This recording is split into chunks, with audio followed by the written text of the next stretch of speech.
Alright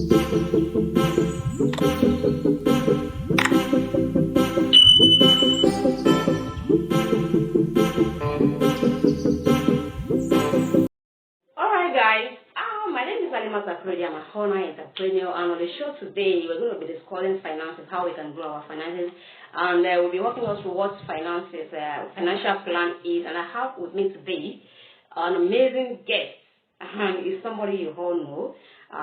He's no other person than Master Akorede Shina Ayomi, Akorede Shina 5 on Twitter. Alright, so we'll be walking us through on how to grow our finances, because when it comes to this, he's an expert on this. So I'll be handing you over to him while he walks us through on how we can actually grow our finances. So, Mr. Korede, you're welcome. I want you to introduce yourself to those who are watching us for the first time, or those who are meeting for the first time. All right. So, into what are you into? Let's hear you out. Okay, my name is Akorede Shina Ayomi. I am well known as Akorede Shina 5 on Twitter. I am a business person as well as an online entrepreneur, and I am also an expert at sales and marketing and also at finances, and it is financial stuff that I will share with you today. All right, thank you, Mr. Akorede. Almost, I would like you to speak up a little bit so that our viewers can actually hear what you are, for then you understand, please. Yeah. Try to speak up, all right? So, the question I have with me today for you is what is a financial plan? All right, that's number one. And number two is what is the essence of financial plan? That's my second question. And how can we actually apply this to our finances? So those are the three questions. I want you to, one by one, tell us how we can actually achieve this. So give it to us hot. So, what is a financial plan? To me, a financial plan contains maybe a strategy that contains where you are financially and where you want to be financially. Okay. It is the process of setting financial goals. It's the process of making sure that your financial stability is good in the nearest future. That's what financial plan really means. All right, the second question. Okay, what is the essence of financial plan? Now, the essence of financial plan is very crucial to our financial life, because when you are planning something, what does that mean? You are planning ahead of something. So, which means that when you are doing a financial plan, that means you are planning that, okay, when I get to this stage, this is how I want to be financially. It is either you are financially bad or you are financially good.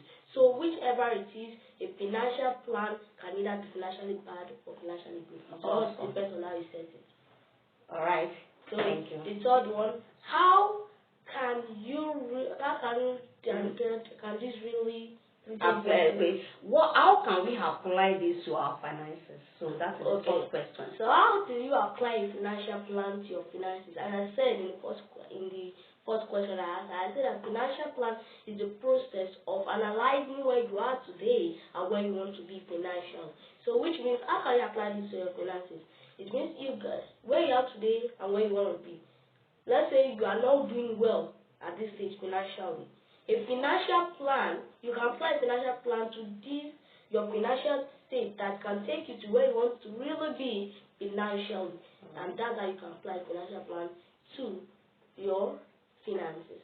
And when we're discussing at the back of the camera, you made mention of some things like financial security, financial comfortability, and financial risk.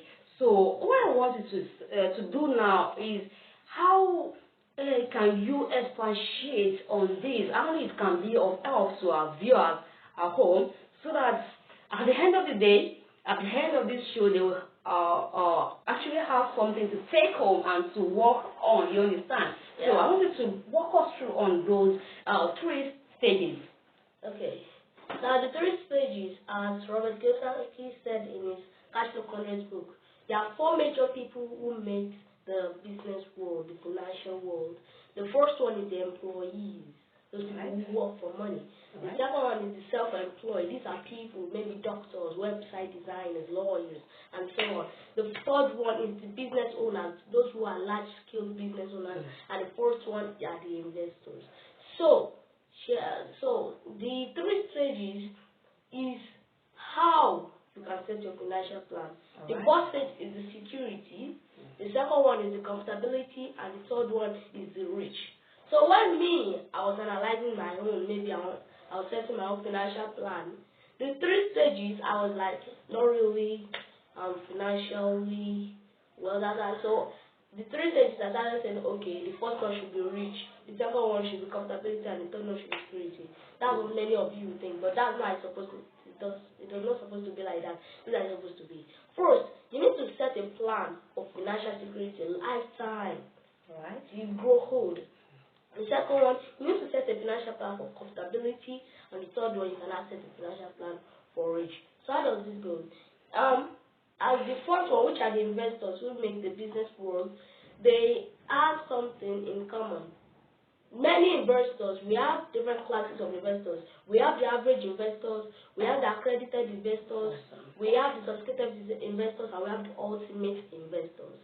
So the average investors, these are the people who are not really doing well in the investing world. The accredited investors, these are people that are really good investors, that are smart, that are qualified investors for any type of investment. The sophisticated investors, these are investors that good deals, that they can find good, that they use good deals to approach them. And the ultimate investor, this is the best of all. The ultimate investors receive good deals, not bad deals, and the deals always bring in profit.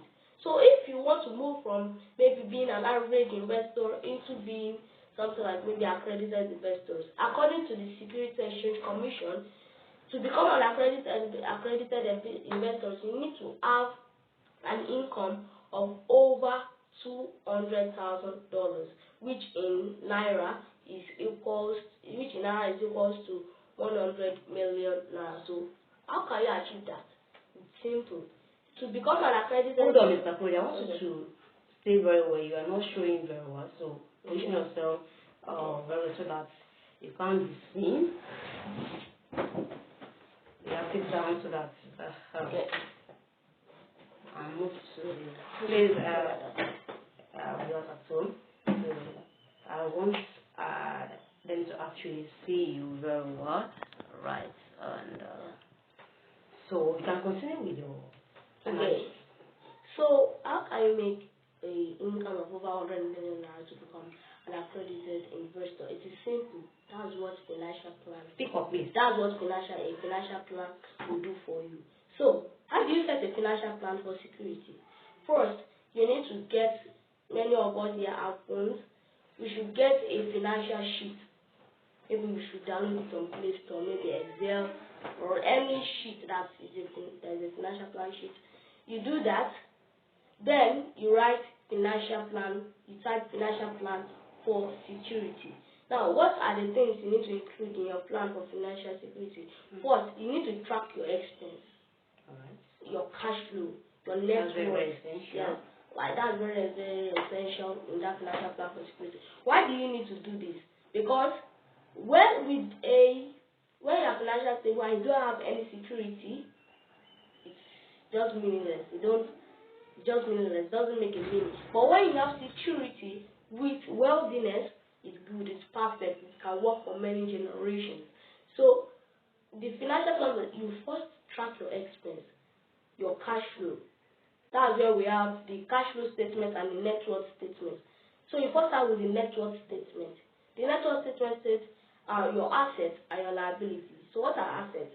Assets are something that produce income for you, and liability that are something that remove those income from you. So your assets, it may be any. Guys, I'm just note to. It may be any investment type.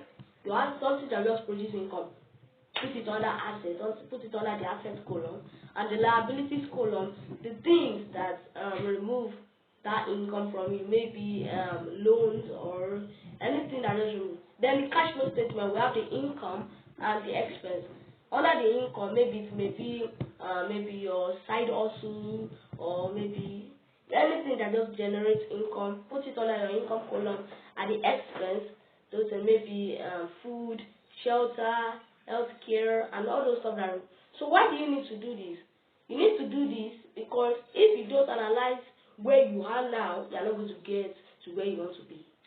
So if you analyze, you need to analyze it well. You need to analyze all your assets. You need to analyze all your liabilities.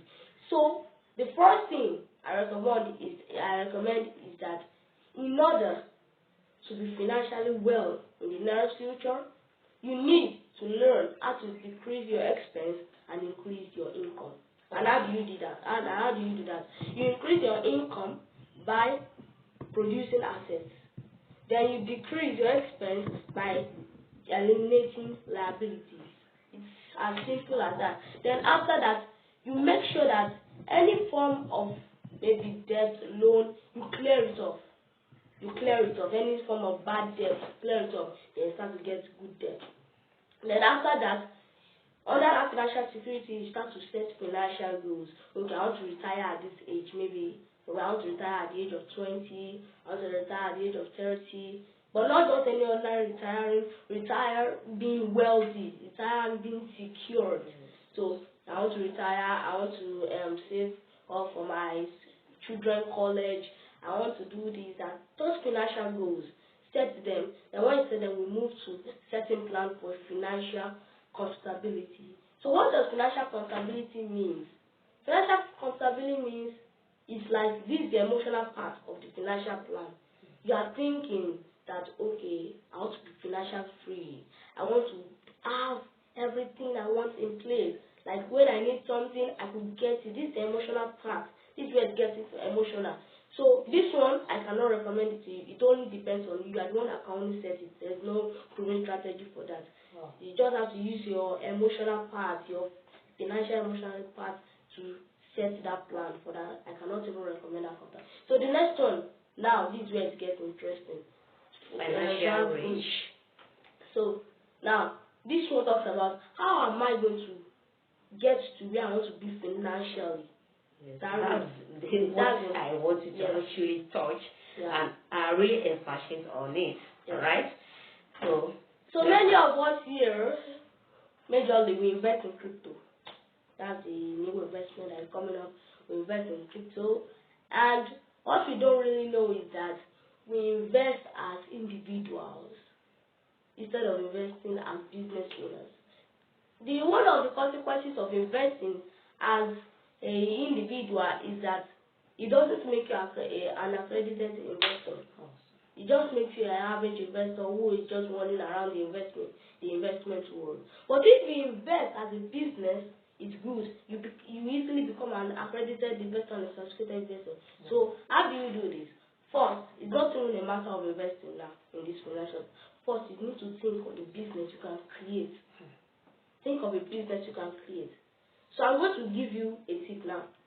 The first one is that the business you want to create is best for you to get equity from that business. Equity. So what is an equity? An equity is more like a debt, but that equity generates income. It's not like any normal debt that just removes money out of your pocket. But an equity is a debt that provides income for you. So if you are starting up let's say an advertising agency, for example, instead of you are providing an advertising service, instead of people paying you in cash, in maybe sending the back, you can own their business and turn their business into an asset, thereby improving your own business world. This is how you do it. Maybe you offer them a service, then the service really brings results for them. Then you can now request maybe for a 3 to 15% upside of their company. Because let's say the company makes their income every month. You can say, okay, I'll be taking 15% or 3% of your income, of your company, of your business income. You'll be giving it to me every month.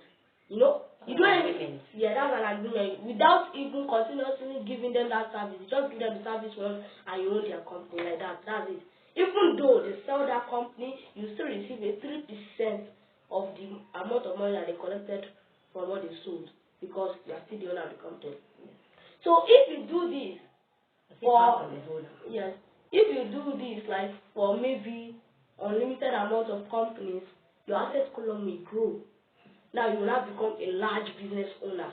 Just from just one ordinary equity, you become a large These business are owner. secrets, real one. You become a large business owner. From there, you can now focus on investment. So, your income will have grown from that your equity business. You can now use that income to invest. Use that income to invest in investment vehicles like real estate, stocks, cryptos, bonds, mutual funds, and so on like that. And one thing I don't really get about average investors is that they say that they focus on one investment. Well, I'm not saying not good to focus, but you need to focus and also diversify. Yeah. That's the strategy. You need to focus and also diversify. So how do you do this? Many people focus on only real estate. It's fine, but it's not advisable. Many other people also focus on stocks. It's fine, but it's not also advisable. Many other people focus on crypto. No, it's not advisable. Your financial plan should contain all the good investment vehicles in this world. You should contain it, and each vehicle you should place a strategy that you use to make money from them. Wow. Now, why is this called an investment vehicle? Normally a vehicle transports you from where you are now to where you want to be. Yes. So, and that's the same thing an investment vehicle does for you. So that investment vehicle will take you from where you are now to where you want to be. Wow. So it is a vehicle. It is a transporter that transports you from here to there. That's why you place to another. So when a particular event, let's say stocks investment taking from where you are now to where you want to be, you need to even move further. You take real estate taking from where stocks are putting and take you to another place. So from there, let's say crypto too enhance you to where you really want to be. So that's a financial plan. Like now, you want to move from, let's say, Lagos to Abuja. What will you do? First, you take bike. Normally, you take bike. You use to take from home. From home, maybe you have a car. You take the car. Let's say the car is the store. The car park or the airport. The car park. Yes. Yes, so the car park. From there, you now take maybe a taxi to take you to the airport. For luxurious bus, airport. And then after that, you take the plane that will take you to where you really want to be. Abuja. That's how it goes. So that's the transportation plan. So if you turn this into investment, it becomes a financial plan. That's the basics of the financial plan. Alright. So many of us here the school system, but I'm afraid to say it is even as far as that I'm a school student, that I'm still even receiving education. I say that the school is a scam. Well, I'm doing well in the school education, but the school is a scam. Why is the school a scam? Because the school encourages you to become an employee and also a self-employed. Why is this? Because I will not really deep into that, because there's something called the conspiracy of the rich.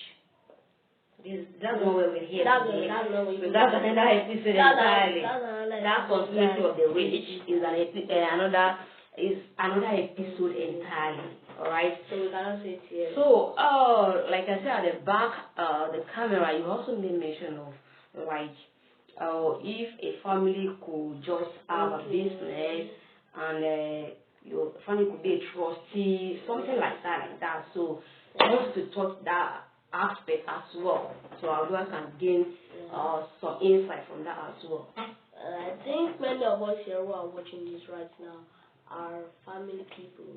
They're either the head of the family or maybe the wife. So, or even if they are not at the present, at the moment, they can actually be in the future. So this is how it goes. For example, now, my family over here now, we are the Akorede family, right? Let's say my father decided to create a business. He tried to make 10 businesses up, and I'm sure that 3 to 5 businesses will work. So let's say the 3 to 5 business is now growing. It was growing well. So my father now wants to push further, but pushing further, only him cannot be sustainable. It cannot make him where he wants to really be. like now when you grow old and you retire, who will really leave the wealth to when you only do it alone? But there's something called a trust. These are the trust thing works. As my father's business empire has already grown, he could use me and my 2 other siblings as his trust. Right. So why will he use us? Because we are the future heirs of his property, of his business. We are the one that will later take over it. So he should use us as, if he uses us as his trust, that means he's using his empire to trust us, so that when he retires, we will take over easily without any doubt at all, stuff like that. So why is that trust important? Like, there's a family in Saudi Arabia. That family is the richest family.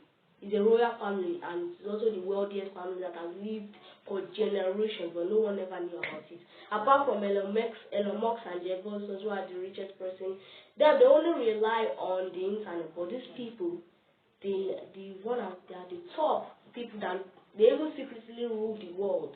They secretly rule the world. I've forgotten the name of the royal family. But here's what they do.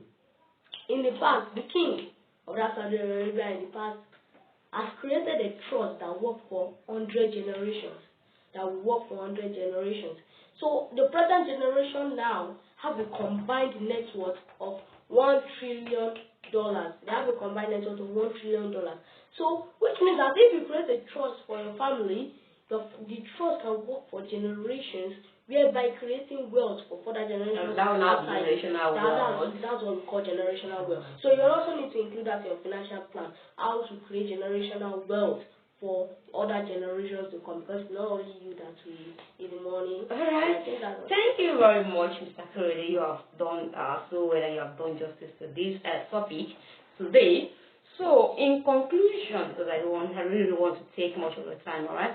So, in conclusion, what do you actually have for our viewers, the advice you have for them, what you have for them, that they can just take home, they can just go and start implementing, right away, immediately they watch this video, this show, let's call it show, right? What do you have for them? What advice, financial advice do you have for them? So my advice for you viewers here is that for you to really implement now is that you need to analyze your financial statement. Business. You need to analyze your financial statement, including the net worth statement and the cash flow statement. Because if you don't analyze these, you are going nowhere. First, you need to know where you are really financially, and you need to know where you really want to be. So if you need to analyze these, like what are my real assets? I'm not talking about jewelry, cars, these kind of assets. I'm talking about real assets like investment assets. Alright. Put them under the asset column. Analyze them really well. Create strategies. Like I used to make profit from them. The liabilities. Create those liabilities. Think of ways like I used to minimize the liabilities so that you can also decrease the expenses. And think of ways you can create business that will increase your income. If you are able to do that, you are on your way to financial success. So thank you. I believe when we want to, have you on the show again, will you be able to answer us? Yeah.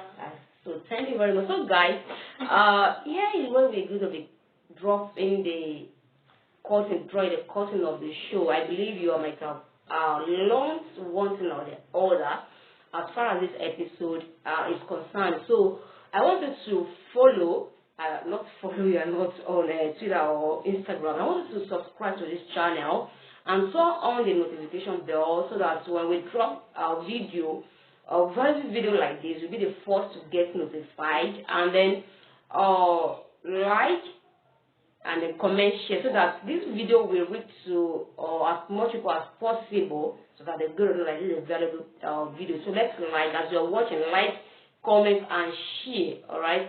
So you can actually do that on Twitter, what you feel like. So because just comment what you feel about this show. So thank you so much. Today, I remain your Sally. I am Master Korede Alibis. Thanks for watching and thanks for sticking by.